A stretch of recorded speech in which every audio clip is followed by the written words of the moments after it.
ሰላም ሰላም በያላችሁበት ሰላማችሁ ይብዛ። ይህ መረጃ ለሁሉም ይደርስ ዘንድ ሁላችሁም ላይክ፣ ኮፕሊንግ እና ሼር በማድረግ ሁላችሁም አማራ ግዴታችሁን እንድትወጡ እያልኩኝ በዛሬው ዕለት በተለያዩ አማራ ክልል ላይ ሰልፍ ወጣችሁ ፋኖን እንድትዋግዙልኝ ብሎ የጠራው መንግስት ነው ብሎ ራሱን የሚጠራው ይህ የፈራረሰና የሞተ ተቋም በህዝባችን ላይ ግድያ፣ ዘረፋ፣ የተለያዩ የማጭበርበር ሂደቶች አልበቃው ብለው አሁንም የማጭበርበር አጀንዳዎችን አስቀጥሎ ይገኛል።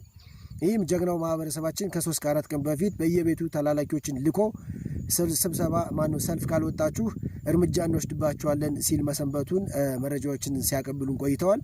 ይህንንም ለማስተግበር በዛሬውን ቀን በ22 ወር 2017 በሌሊቱ እንቅልፍ አልወስዳቸው ብሎ አድሮ በሌሊቱ ተነስተው በየቤተ ክርስቲያኑ በተለያዩ መንገድ ላይ በመቆም ስራ ሰርቶ የሚተዳደረውን ንጹሃን ህዝብ በዱላ እያሉ ወደ ሰልፍ ሙከራ ቢያደርጉም ሰልፉ ሳይቀናቸው መቅረቱ ካየነው ተረድተናል።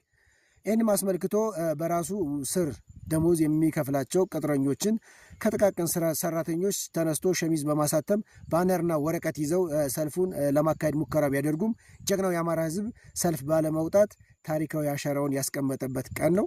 ይህንም አስመልክቶ በአማራ ፋኖ በጎጃም በተለያዩ ቦታዎች ትልልቅ ጀብዶችና ድሎች ሲሰሩ ውለዋል።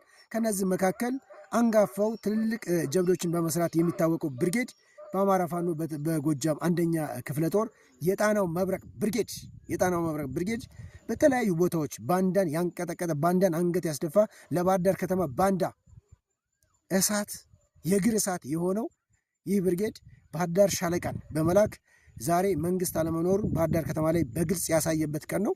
ይህ ምንድነው? 2 ቦታዎች ላይ ብቻ ፍንዳታ በመፍጠር ማህበረሰባችን ላይ ምንም አይነት ጉዳት ሳይደርስ ሰልፉን ማሰናከልና ማፍረስ ተችሏል። ይህ ብቻ አይደለም። ዛሬ የጣናው መብረቅ ብርጌድ መሸንቲ ከተማ ላይም የውሸት አጀንዳዎችን ይዞ ማህበረሰቡን ሰብስቦ ፋኖ የሰላም ጥሪውን ተቀብሎ ገብቷል። በእናንተ አካባቢ ያሉ ፋኖዎችን ለምንድን ነው የሰላም ጥሪውን ተቀብለው እንዲገቡ በሰላም እንዲኖሩ የማታደርጉ እያሉ ማህበረሰቡን ያለ ፍላጎት አስቀምጠው ሲጨቀጭቁና የውሸት አጀንዳቸውን ሲያራግቡ ቆይተው ወደ ካምባቸው ሲመለሱ በብርጌዱ ተወርዋሪዎች ደፈጣ ከ4 በላይ የስርዓቱ ወታደሮችን ማስወገድ ተችሏል።